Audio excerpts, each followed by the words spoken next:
નમસ્કાર વિદ્યાર્થી મિત્રો,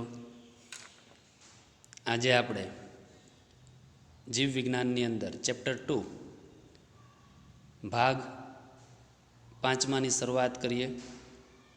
છેલ્લે આપણે પુંકેસરની ચર્ચા કરેલી.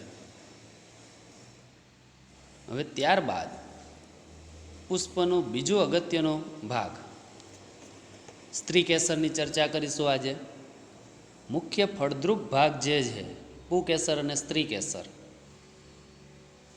તેમાંથી માદા પ્રજનન અંગ સ્ત્રીકેસરની ચર્ચા આજે કરીશું.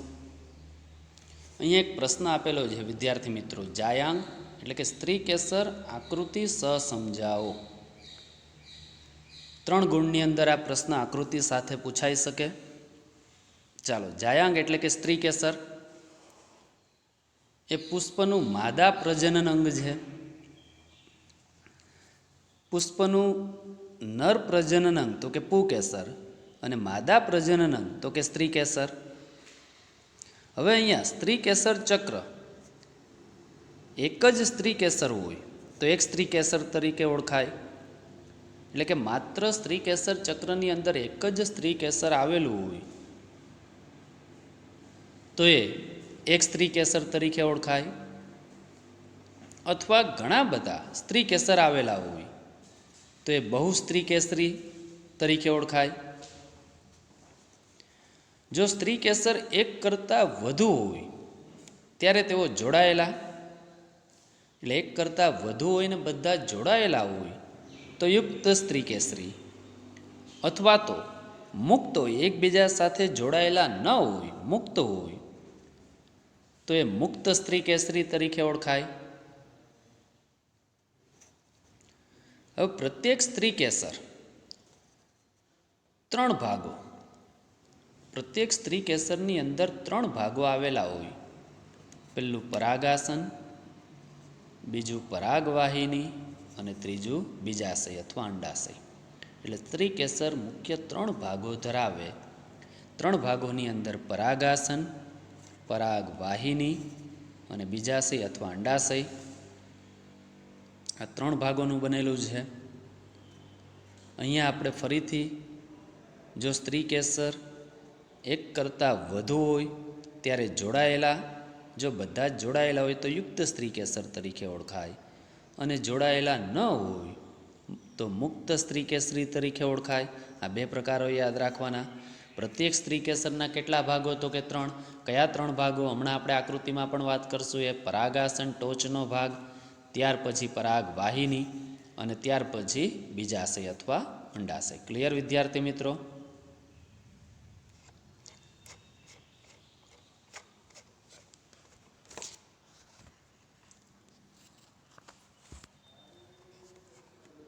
ચાલો, હવે પરાગાસન, પહેલો ભાગ પરાગાસન તો કે પરાગરજ માટેનું ગ્રાહી સ્થાન છે.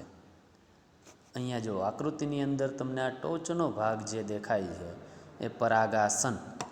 તો એ પરાગાસનનું કાર્ય પરાગરજ ગ્રહણ કરવાનું સ્થાન, પરાગરજ માટેનું ગ્રાહી સ્થાન છે. પરાગવાહિની, અહીંયા આકૃતિની અંદર આ નળી જેવો જે ભાગ દેખાય છે એ પરાગવાહિની પરાગાસનની નીચે આવેલો લંબાયેલો, આ પરાગાસન ઉપરનો ભાગ, ટોચનો ભાગ, એની નીચે આવેલો આ ભાગ એટલે પરાગવાહિની. એટલે નીચે આવેલો લંબાયેલો પાતળો ભાગ છે. અને સ્ત્રીકેસરનો તલસ્થ ભાગ એટલે આ નીચેનો ભાગ, તલસ્થ ફૂલેલો, આખો ફૂલેલો ભાગ છે આ નીચે આકૃતિમાં.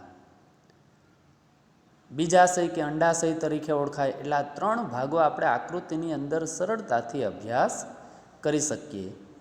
જો પહેલો સ્ત્રીકેસરનો ભાગ, ટોચનો ભાગ તો કે પરાગાસન, બીજો ભાગ પરાગવાહિની, ત્રીજો ભાગ બીજાશય કે અંડાશય. તો પરાગાસન તો કે પરાગરજ માટેનું ગ્રાહી સ્થાન છે. પરાગવાહિની તો પરાગાસનની નીચે આવેલો લંબાયેલો પાતળો ભાગ છે. અને સ્ત્રીકેસરનો તલસ્થ ફૂલેલો ભાગ બીજાશય કે અંડાશય તરીકે ઓળખાય. ક્લિયર વિદ્યાર્થી મિત્રો? હવે બીજાશયનું જે આ પોલાણ હશે અંદર બીજાશય પોલાણ એટલે કે કોટર આવેલું હોય છે, આખું આ કોટર. હવે આ ખાસ યાદ રાખવાનું. જરાયુ તો કે બીજાશયના પોલાણની અંદર આવેલું હોય, આના પોલાણની અંદર આ જરાયુ એમાં આવેલું હોય. અને જરાયુ પરથી મહાબીજાણુધાની ઉદ્ભવે છે, જેને સામાન્ય રીતે અંડક તરીકે ઓળખાય, જેને આપણે શું કહેશું? અંડક. અને ખાસ આ યાદ રાખવાનું કે બીજાશયોમાં અંડકોની સંખ્યા 1, અંડકોની સંખ્યા 1, તો એના એક્ઝામ્પલ યાદ રાખવાના: ઘઉં, ડાંગર, કેરી. અને બીજાશયમાં અંડકો ઘણા બધા, તો એમાં એક્ઝામ્પલ યાદ રાખવાનો: પપૈયું, તરબૂચ અને ઓર્કિડ્સ. ક્લિયર વિદ્યાર્થી મિત્રો? આ MCQ નીટ ગુજરાત બોર્ડ ખાસ અગત્યનું કે બીજાશયમાં અંડકોની સંખ્યા 1, તો એમાં ઘઉં, ડાંગર, કેરી. અને ઘણી બધી અંડકોની સંખ્યા બીજાશયમાં, તો એમાં એક્ઝામ્પલ યાદ રાખવાના: પપૈયું, તરબૂચ, ઓર્કિડ. ક્લિયર વિદ્યાર્થી મિત્રો? ચાલો ફરીથી આપણે આ પ્રશ્નને એકવાર રિવિઝન કરીએ, ત્યાર પછી ચાર્ટ દ્વારા સરળતાથી એને સમજીએ. અને અહીંયા આકૃતિ જે આપેલી છે આપણને, આકૃતિની અંદર એ આકૃતિ એ જાસૂદના સ્ત્રી કેસરનો છેદ આપેલો છે. આ બીજા એમાંથી પુષ્પના ભાગ દૂર કરી દીધેલા, વજ્રપત્ર, દલપત્ર દૂર કરી દીધેલા છે. માત્ર આ ભાગ બીજાશયવાળો, આ પુષ્પાસન, આ પરાગ વાહિની અને આ ટોચનો ભાગ પરાગાસન, એટલે સ્ત્રી કેસર જ અહીંયા આકૃતિમાં આપેલું છે જાસૂદનું. બીજી આકૃતિ બી બહુ સ્ત્રી કેસરી યુક્ત છે, એટલે જોડાયેલા છે બધા. આ પરાગાસન ટોચનો ભાગ. પાપાવેર વનસ્પતિ અફીણની છે, પાપાવેર સોમિનિફેરમ અફીણ. અને સી આકૃતિ સ્ત્રી કેસર અહીંયા દર્શાવેલા છે. બહુ સ્ત્રી કેસરીય મુક્ત સ્ત્રી કેસર, ચંપાનું, માઇકેલિયા વનસ્પતિની આકૃતિ આપેલી છે. ત્રણેય આકૃતિ યાદ રાખવાની. ચાલો ઝડપથી એનું ફરીથી એકવાર રિવિઝન કરીએ કે સ્ત્રી કેસર જાયાંગ એ પુષ્પનું માદા પ્રજનન અંગ છે. સ્ત્રી કેસર ચક્ર એક જ સ્ત્રી કેસર એટલે કે એક સ્ત્રી કેસર અથવા ઘણા સ્ત્રી કેસર, બહુ સ્ત્રી કેસરી ધરાવે છે. જો સ્ત્રી કેસર એક કરતાં વધુ હોય ત્યારે તેઓ જોડાયેલા એટલે કે યુક્ત, જોડાયેલા હોય તો યુક્ત સ્ત્રી કેસરી. અને જો જોડાયેલા ન હોય, મુક્ત હોય, છૂટા હોય, તો એ મુક્ત સ્ત્રી કેસરી. હવે પ્રત્યેક સ્ત્રી કેસર 3 ભાગો ધરાવે. હમણાં આકૃતિમાં આપણે વાત કરી રહ્યા છીએ. ટોચનો ભાગ પરાગાસન, પરાગ વાહિની, અને નીચેનો તલસ્થ ભાગ બીજાશય કે અંડાશય. ક્લિયર વિદ્યાર્થી મિત્રો? પરાગાસનનું કાર્ય તો કે પરાગરજ માટેનું ગ્રાહી સ્થાન, ગ્રહણ સ્થાન. અહીંયા પરાગરજ આવશે, ગ્રહણ કરે એટલે પરાગની પ્રક્રિયા થાય. પરાગ વાહિની તો કે પરાગાસનની નીચે આવેલી લંબાયેલો પાતળો ભાગ. અને સ્ત્રી કેસરનો તલસ ફૂલેલો ભાગ બીજાશય કે અંડાશય તરીકે ઓળખાય. અને બીજાશયની અંદર બીજાશય પોલાણ આવેલું હોય છે. અને જરાયુ બીજાશયના પોલાણની અંદર તરફ આવેલું હોય છે. જરાયુ પરથી મહાબીજાણુ ધાની ઉદ્ભવે છે, જેને સામાન્ય રીતે અંડકો તરીકે ઓળખાય. અને બીજાશયમાં અંડકોની સંખ્યા 1. ઉદાહરણ યાદ રાખવાના ખાસ અગત્યનો MCQ: ઘઉં, ડાંગર, કેરી. અને ઘણા બધા બીજાશયમાં અંડકો હોય, એમાં એક્ઝામ્પલ યાદ રાખવાનું: પપૈયું, તરબૂચ અને ઓર્કિડ્સ. ક્લિયર વિદ્યાર્થી મિત્રો આ પ્રશ્ન? ચાલો એને ચાર્ટ દ્વારા હવે સમજીએ આપણે.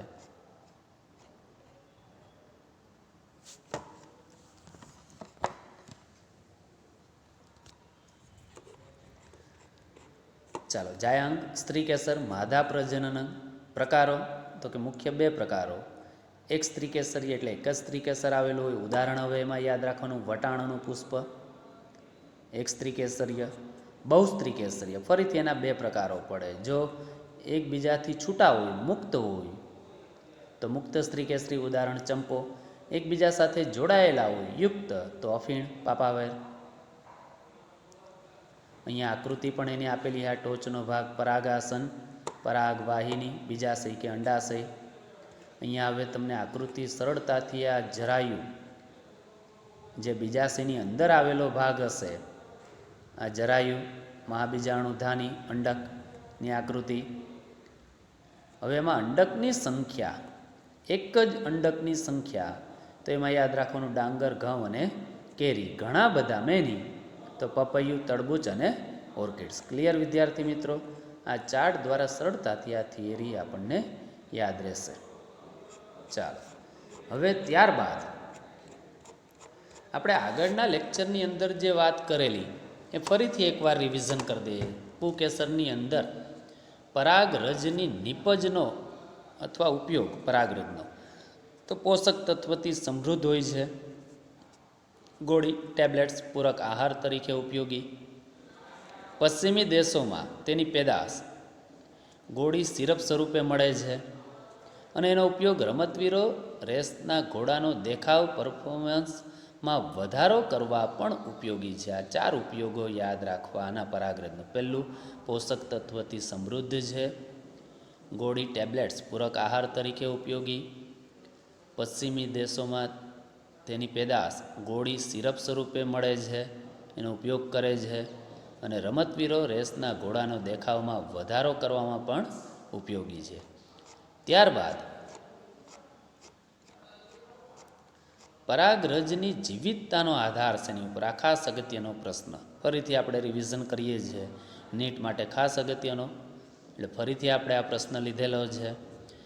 હવે પરાગાશયમાંથી મુક્ત થઈ જીવિતતા ગુમાવે તે પહેલાં એ પરાગરજનું પરાગાસન ઉપર સ્થાપન થવું જરૂરી છે વિદ્યાર્થી મિત્રો.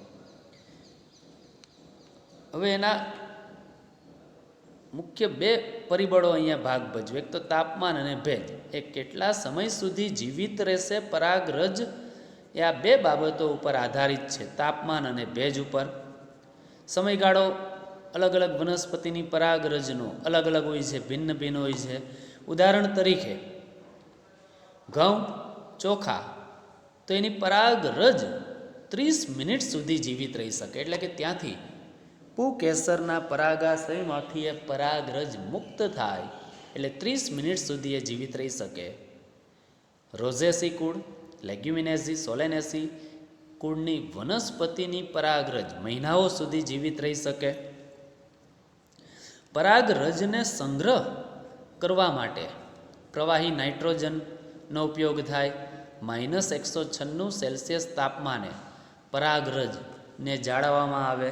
આ ખાસ અગત્યનો MCQ વારંવાર નીટમાં પૂછાયેલું છે. ઉપયોગ તો પરાગ નિધિ તરીકે અને પાક સંવર્ધિત કાર્યક્રમ માટે પણ પરાગરજનો ઉપયોગ થાય છે. ક્લિયર વિદ્યાર્થી મિત્રો? અહીંયા 2-3 MCQ ખાસ કે પરાગરજ કેટલા સમય સુધી જીવિત રહી શકે. જીવિતતાનો સમયગાળો બધી વનસ્પતિમાં અલગ અલગ હશે, ભિન્ન, પણ શેના ઉપર આધારિત છે? તો કે તાપમાન અને ભેજ, આ 2 પરિબળો ઉપર આધારિત. પછી યાદ રાખવાનું, ઘઉં અને ચોખાની પરાગરજ કેટલા મિનિટ સુધી જીવિત રહી શકે? તો કે 30 મિનિટ સુધી. મહિનાઓ સુધી કઈ વનસ્પતિના કુળોની પરાગરજ જીવિત રહી શકે? તો એમાં 3 કુળ યાદ રાખવાના, રોઝેસી, લેગ્યુમિનેસી અને સોલેનેસી. ક્લિયર વિદ્યાર્થી મિત્રો? સંગ્રહ શેમાં કરવામાં આવે? તો એ પણ ખાસ પ્રવાહી નાઇટ્રોજનમાં. એટલે કે મોટી સંખ્યાની જાતિઓની પરાગરજને વર્ષો સુધી પ્રવાહી નાઇટ્રોજનમાં સંગ્રહિત કરવાનું શક્ય છે.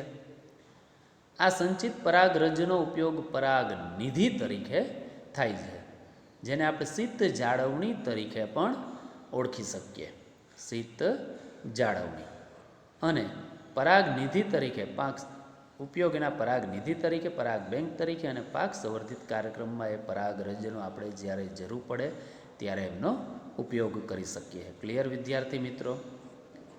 આજે આપણે આ 2 પ્રશ્નો ફરીથી રિવિઝન કરેલા છે અને એક પ્રશ્નની આજે ચર્ચા કરેલી છે. સ્ત્રી કેસર આકૃતિ સહવર્ણો આ ચાર્ટ દ્વારા તમે સરળતાથી એને યાદ રાખી શકશો. જાયાંગ એટલે કે સ્ત્રી કેસર માદા પ્રજનન અંગ છે. પ્રકાર એના 2, એક સ્ત્રી કેસરીય વટાણાનું પુષ્પ યાદ રાખવાનું, બહુસ્ત્રી કેસરી એના ફરીથી 2 પ્રકારો, યુક્ત અને મુક્ત. મુક્તની અંદર યાદ રાખવાનું ચંપો, યુક્તની અંદર યાદ રાખવાનું અફીણ. આ આકૃતિ યાદ રાખવાની, ડ્રો કરવાની છે તમારે. અહીંયા બીજાશય, એની અંદર કોટરો આવેલા હશે. અહીંયા બાજુમાં એક આકૃતિ દોરેલી છે, એ કોટરો પણ દર્શાવેલા છે. પરાગવાહિની કેવી હોય? તો કે લાંબો પાતળો ભાગ. પરાગાસન તો કે પરાગરજ માટેનું ગ્રાહી સ્થાન. ક્લિયર? અને અંડકોની સંખ્યા તો તો એક જ શેમાં અંડકની સંખ્યા હોય તો ડાંગર, ઘઉં, કેરીમાં. અને ઘણા બધા મેની તો કે પપૈયું, તરબૂચ અને ઓર્કિડ્સ. ક્લિયર વિદ્યાર્થી મિત્રો? નમસ્કાર.